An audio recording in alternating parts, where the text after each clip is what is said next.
பயிற்சி 9.2ல் 10வது கணக்கு limited x tends to 1 cube root of 7 + x cube minus square root of 3 + x square by x minus 1. இப்போ இதை பார்க்கும்போது சாமி ஃபஸ்ட் நம்ம லிமிட் எப்பவுமே கொடுத்தா லிமிட்டை வந்து டேரெக்டாக நம்ம அப்ளை பண்ணக்கூடாது. அப்ளைனா இது +1 நோக்கி அப்ரோச் பண்ணணும் அப்படின்னு அர்த்தம். அப்போ லெஃப்ட் சைட்லேருந்தும் அப்ரோச் பண்ணணும், ரைட் சைட்லேருந்து அப்ரோச் பண்ணணும். லெஃப்ட் சைட்லேருந்து தான் இப்போது ஒரு கிராஃப் இப்படி இருக்குன்னா +1 இதுதான். ஸோ லெஃப்ட் சைட்லேருந்து இங்கே போகணும். இங்கே 0.9 வரைக்கும் உள்ளே போகும் இல்லையா, ரைட் சைட்லேருந்து அப்ரோச் பண்ணோம். அப்போ நாங்கள் 1.1 வரைக்கும், அதையும் இதுக்கு நடுவில் நிறைய நம்பர்ஸ் வந்துருக்கு. ஸோ இது இந்த சைட்லேருந்து அப்ரோச் பண்ணணும், லெஃப்ட் சைட்லேருந்து ரைட் சைட்லேருந்து அப்ரோச் பண்ணணும். அதான் மீனிங். பட் நம்ம அப்ராக்சிமேட் எனக்குலாம் 1.1ஐயோ இல்லை 0.9 நம்ம என்னென்ன எடுத்துக்கலாம் அப்படின்னு சொன்னால் அப்ராக்சிமேட்லி நம்ம 1ன்னு எடுத்து வச்சு இதை போடணும் அப்படின்றது தான் அர்த்தம். ஆக்சுவலாக என்னென்னா அந்த 1 - 1 என்ன ஆகிடும், 0 ஆகிடும். அது மாதிரி பகுதியோ தொகுதியோ நமக்கு என்ன ஆகக்கூடாதுன்னா 0 ஆகக்கூடாது. அதனால் இதை எவ்வளோ சிம்ப்ளிஃபை பண்ண முடியுமோ அவ்வளோ சிம்ப்ளிஃபை பண்ணிவிட்டு தான் அதுக்கப்புறமா இந்த எக்ஸ்னுடைய வேல்யூ வந்து 1 அப்படின்ற மாதிரி நம்ம போட்டு கணக்க முடிக்கணும். சரியா சாமி? That is equal to cube ரூட்னா என்ன சாமி, ரூட்டுன்னு சொன்னாவே அடுக்கு 1/ன்னு அர்த்தம். பவர் 1/, இங்கே கியூப் இருக்கிறதுனால பை 1/3 மைனஸ் ஸ்கொயர் ரூட் அப்படின்னு சொன்னால் உள்ளே ஒன்றுமே இல்லாததுன்னு அர்த்தம் 2. நாங்கள் படிக்கும்போது ரூட்னு படிக்காமல் என்னென்னு படிக்கணும், ஸ்கொயர் ரூட்னு படிக்கணும். அப்போ ஸ்கொயர்னாவே பவர் 2ன்னு அர்த்தம், ரூட்னா பை 1/2ன்னு அர்த்தம். So 3 + x square the whole power 1/2 by x minus 1 limit x tends to 0. இப்போ பார்க்கணும் சாமி, நமக்கு ஃபார்முலா என்ன அப்படின்னு சொன்னால் limit x tends to x0 x power n minus a power n by x minus a equal to n into a power n minus 1. இதுதான் formula. So இந்த பகுதி இருக்கு இல்லையா, இந்த பகுதியில் எக்ஸ் மைனஸ் இருந்துச்சுன்னா தொகுதியினுடைய வடிவமும் பேஸில் என்ன இருக்கணும், எக்ஸ் மைனஸ் இருக்கணும், பவர் சேமாக இருக்கணும். அது மாதிரி இது பண்ணுறதுக்காக நான் பார்க்குறேன். இங்கே பவர் 1/3 இருக்குது, இது பவர் 1/2. ஸோ நான் ரெண்டாக வந்து லிமிட்டே ரெண்டாக பிரிக்க போகிறேன். இது ஒரு நம்பரை எடுத்துக்கிறேன், இது ஒரு நம்பரை எடுத்துக்கிட்டால் மைனஸ் இருக்குது, எக்ஸ் மைனஸ் 1 இது ரெண்டுத்துக்கும் பொதுவாக பிரிக்கிறேன். பிரிக்கிறதுக்கு முன்னாடி நான் பார்க்கணும், இது ஏ அப்படின்ற ஒரு நம்பர் இங்கே இல்லவே இல்லை. அப்போ ஏதோ ஒரு நம்பரை நான் என்ன பண்ண போகிறேன், மைனஸ் பண்ணுறேன் அப்படின்னு சொன்னால் ஒன்று ப்ளஸ் பண்ண என்ன பண்ணணும், மைனஸ் அதே நம்பரை பண்ணணும், மைனஸ் பண்ணால் ப்ளஸ் பண்ணணும். அப்போ எந்த நம்பர் நான் அதுமாதிரி ஒரு பர்பஸ்க்காக எந்த நம்பர் எடுக்கிறேன் அப்படின்னு சொன்னால் நான் 8 எடுக்கிறேன். ஓகே, மைனஸ் 8 எடுக்கிறேன். -2 நான் 2 வந்து மைனஸ் பண்ணால் 2 என்ன பண்ணும், ப்ளஸ் பண்ணும். அப்போ தான் என்ன பண்ணாது, மதிப்பு மாறாது. -3 + x square the whole power 1/2 by x minus 1. இப்போ நான் பிரிக்கும்போது என்னென்னா, ஸோ இந்த போர்ஷன் ஃபுல்லாக தனியாக பிரிக்கிறேன். இது ஃபுல்லாக ஒரு நம்பர் கணக்கு வச்சு பை இது ஃபுல்லாக கணக்கு வச்சு இது பை இதுன்னு போடுறேன். ஓகேம்மா, போட்டுக்கலாமா, தனித்தனியாக பிரித்து எழுதிக்கலாமா? So limit x tends to 0 7 + x cube the whole power 1/3 minus 2 அப்படி எதுனா அந்த 1/3 எழுதுன்னு சொன்னால் அடுக்கு 1/3. அப்போ எதனுடைய கனமூலம் 2, 8னுடைய கனமூலம் தான் நமக்கு 2. எப்படிங்க, கியூப் ரூட் ஆஃப் 8 எழுதலாம், 2 கியூப் எழுதாமல் அந்த கியூபும் கியூப் ரூட்டுன்னு ஆகிடும், கேன்சல் ஆகிடும். அப்போ ஆன்சர் அது 2. அப்போ நான் என்ன எழுதுகிறேன், -8 பவர் 1/3ன்னு எழுதுகிறேன். Okay, by x minus 1. இந்த லிமிட்டு தனியாக பிரிச்சுக்கிறேன். ப்ளஸ் இல்லை மைனஸ் முன்னாடி போட்டுடலாமா, மைனஸ் முன்னாடி போட்டுறேன். 3 + x square the whole power 1/2. இங்கே ப்ளஸ் இருக்குது, நான் மைனஸை பொதுவாக எடுத்துட்டேன். அப்போ இங்கே என்ன ஒன்று சாமி, -2 எப்படி எழுதலாம், அந்த 1/2 வடிவத்தில் ஸ்கொயர் ரூட் ஆஃப் 4ன்னு எழுதலாமா. ஸ்கொயர் ரூட் ஆஃப் 4 அது 4 பவர் 1/2ன்னு அர்த்தம். அப்போது 2 ஸ்கொயர் என்ன ஆகிடும், 4 ஆகிடும். நான் அந்த ஸ்கொயரும் ஸ்கொயர் ரூட் என்ன ஆகிடுமா, கேன்சல் ஆகிடும். 2 ஸ்கொயர் 4, கியூப் ஸ்கொயரும் ஸ்கொயர் ரூட்டும் கேன்சல் ஈக்குவல் டு 2ன்னு கிடைக்கும். அதனால் நான் என்ன பண்ணுறேன், இந்த +2வை மைனஸ் பொதுவாக வெளியே எடுத்துட்டேன் சாமி. அதனால் இங்கே மைனஸ் பண்ணு ஞாபகம் வச்சுக்கோங்க. 4 பவர் 1/2 இந்த பவர் வந்து ஈக்குவலாக இருக்கிற மாதிரி எழுதிக்கிறேன் பை எக்ஸ் மைனஸ் 1. அண்டர்ஸ்டாண்ட்மா? அடுத்தது என்ன பண்ண போகிறோம் பாருங்கள் சாமி, limit x tends to 0 7 + x cube the whole power 1/3 minus 8 power 1/3 by x minus 1. இது ஒரு நம்பர் இருக்குது, இது ஒரு நம்பர் இருக்குதுன்னு வச்சுங்களா. இப்போ எனக்கு ஃபார்முலா பாருங்கள் சாமி.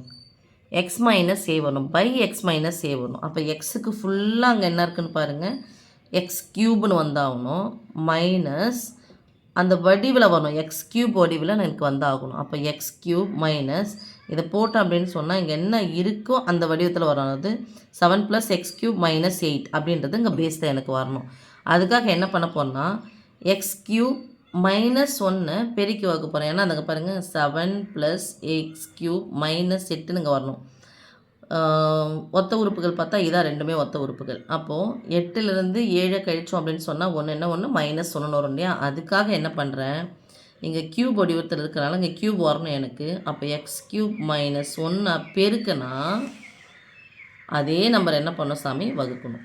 ரைட்மா? Okay. Minus of 3 + x square the whole power 1/2 minus 4 power 1/2 by x minus 1. இது என்னன்னு வரணும் எனக்கு, 3 + எக்ஸ் ஸ்கொயர் மைனஸ் 4ன்னு வரணும். அப்போது 3லேருந்து 4 போயிடுச்சுன்னா என்ன வரணும், -1. அப்போ எக்ஸ் ஸ்கொயர் மைனஸ் 1ஆல் என்ன பண்ணணும், கீழே வரணும், எக்ஸ் ஸ்கொயர் மைனஸ் 1ன்னு வரணும். அதனால் என்ன பண்ணுறேன், எக்ஸ் ஸ்கொயர் மைனஸ் 1ஆல் பெருக்குனா எக்ஸ் ஸ்கொயர் மைனஸ் 1ஆல் என்ன பண்ணணும் சாமி, வகுக்கணும். அண்டர்ஸ்டாண்ட்மா? Close bracket. இப்போ தனித்தனியாக பிரிச்சது, அதை லிமிட் எக்ஸ் டென்ஸ் டு 0. இதை நான் அங்கே போட்டுக்கிறேன், இதை எடுத்துகிட்டு போய் இங்கே போடுறேன். புரியுதாம்மா? 7 + x cube the whole power 1/3 minus 8 power 1/3 by இதை நான் அங்கே போட்டுக்கிறேன், எக்ஸ் க்யூப் மைனஸ் 1. இதை இன்டர்சேஞ்ச் பண்ணிக்கிறேன், நடுவில் இன்ட்டு தானே இருக்குது. எக்ஸ் க்யூப் மைனஸ் 1 க்யூப் சொல்லலாம், பை என்ன சாமி சொல்லலாம், நம்ம எக்ஸ் மைனஸ் 1ன்னு சொல்லலாம். Okay. Minus 3 + x square the whole power 1/2 minus 4 power 1/2 by இது யார் எடுத்துகிட்டு வந்துடுறாங்க, x square minus 1 into x square minus 1 அப்படியே இருக்கட்டும். இந்த எக்ஸ் மைனஸ் 1 இது இன்டர்சேஞ்ச் பண்ணிக்கிறேன், எக்ஸ் மைனஸ் 1. ஸோ ஃபார்முலா வடிவத்தில் இருக்கான்னு பாருங்கள். இப்போ ஃபார்முலா அப்ளை பண்ணிக்கலாமா? இந்த லிமிட் வந்து இதுக்கும் சொந்தம், இதுக்கும் சொந்தம். அப்போ அப்ளை பண்ணிக்கலாம் சாமி. சரி, ஃபார்முலாவை அப்ளை பண்ணிக்கலாம். ஃபார்முலா என்ன பாரு சாமி, பகுதியினுடைய வடிவம் எப்படி இருக்கோ பேஸ், அதேமாதிரி தொகுதியினுடைய பேஸ் இருக்கணும். இருந்துச்சுன்னா பவர் போடணும், ஏன்றது இங்கே யாருன்னு பார்க்கணும், போட்டுட்டு n-1ன்னு போட போகிறோம். இப்போ மிஸ் உங்களுக்கு வந்து ஒரு டவுட் வரலாம், இந்த வடிவத்தில் எங்கேங்க மிஸ் எங்கே இருக்குது அப்படின்னு சொன்னால் இந்த 1 தான் நம்ம என்ன எழுத போகிறோம், 7 + 7 -8ன்னு எழுதுகிறோம். சரிங்களா? அடுத்த ஸ்டெப் போட்டுருக்கு சாமி. -1 இங்கே வச்சுக்கோங்க. இது இந்த வடிவத்தில் வரணும் அப்படின்னு சொன்னால் நான் ஏற்கனவே சொன்னேன், இருந்தாலும் எழுதிக்கோங்க. X limit x tends to 0 7 + x cube the whole power 1/3 minus 8 power 1/3 by x cube இங்கே என்ன இருக்கும் அப்படி எழுதுருங்க, 7 + எக்ஸ் க்யூப் இந்த -1 நேரம் -8ன்னு எழுதிடலாமா பாருங்கள். ஏன்னா 8லேருந்து 7 கழிச்சா -1ன்னு வந்துடும்ல. அப்போது இந்த -1க்கு பதிலாக என்ன போடுறேன், +7 -8ன்னு போடுறேன், மதிப்பு மாறலை. Into x cube minus 1 cube by x minus 1. ஏன் மிஸ் 1 க்யூப் போட்டுங்க, 1 எத்தனை முறை போட்டாலும் என்ன தான் கிடைக்க போகுது, நமக்கு 1 தான் கிடைக்க போகுது. நான் ஃபார்முலா வடிவத்தில் எழுதுனதுக்காக போடுறேன். 3 + x square the whole power 1/2 minus 4 power 1/2 by இதை நான் எழுதலாம். இங்கே என்ன இருக்குது பாருங்கள், 3 + எக்ஸ் ஸ்கொயர் -1 வரணும். அப்போ -4 கழிச்சா தான் -1 வரும். வந்துச்சா? Into x square -1 by x minus 1. 1 square இங்கேயும் போட்டுக்கலாம். ஓகே. இப்போ ஃபார்முலா வடிவத்தில் இருக்குது. ஸோ இது என்ன இருக்கோ பேஸு அதே தான் இங்கேயும் இருக்குது. இது ஒரு உறுப்பாக இதை நம்ம நினச்சிட்டோன்னா இது என்ன பேஸ் இருக்கோ அதே தான் இருக்குது. இது என்ன பேஸ் இருக்கோ அதான் இருக்குது. இது என்ன பேஸ் இருக்கோ அது தான் இருக்குது. இது என்ன பேஸ் இருக்கோ அது தான் இருக்குது. ஓகேம்மா? அப்போ ஃபார்முலா என்ன, நமக்கு லிமிட் எடுத்துடலாமா, ஃபார்முலா போடலாமா, n இன்ட்டு இப்போ n-க்கு பதில் என்ன இருக்குது, 1/3 இன்ட்டு ஏவுக்கு பதிலாக என்ன இருக்குது, 8 பவர்லேருந்து 1 கழிக்கணும் இன்ட்டு இது என்ன இருக்குது, பவர் என்ன இருக்குது 3, ஏவுக்கு பதிலாக என்ன இருக்குது 1, 3லேருந்து 1 மைனஸ் பண்ணணும், மைனஸ் ஆஃப் பவர் என்ன இருக்குது 1/2, ஏவுக்கு பதிலாக என்ன இருக்குது 4 பவர் 1/2லேருந்து 1 மைனஸ் பண்ணணும் இன்ட்டு பவர் என்ன இருக்குது 2 இருக்குது, ஏ என்ன இருக்குது 1 இருக்குது, பவர்லேருந்து 2லேருந்து 1 மைனஸ் பண்ணணும். தட் இஸ் ஈக்குவல் டு இப்போ சாமி ஃபஸ்ட்டு இந்த பவர் தான் செஞ்சு முடிக்கணும். 8 என்னென்னு எழுதலாம் பாருங்கள். சரி 8 போட்டுக்கலாம். ஒரு பின்ன எண் ஒரு முழு எண் இருக்குன்னா நடுவில் மைனஸ் இருந்துச்சுன்னா குறுக்க பெருக்கி கழிச்சு பை பண்ணணும். அப்போ -3 வரும். -3 + 1 -2/3 இன்ட்டு இது 3 தான் வரப்போகுது. 3லேருந்து 1 கழிச்சா 2, 1 எத்தனை முறை போட்டு பெருக்கினாலும் அதுதான் வரப்போகுது. -1/2 இன்ட்டு 4 பவர் 1லேருந்து அரையை கழிச்சா அரை என்ன அரை -1/2 இன்ட்டு இங்கே என்ன தான் கிடைக்க போகுது 1 அடுக்கு 1 1 தான் into 2 that is equal to 1/3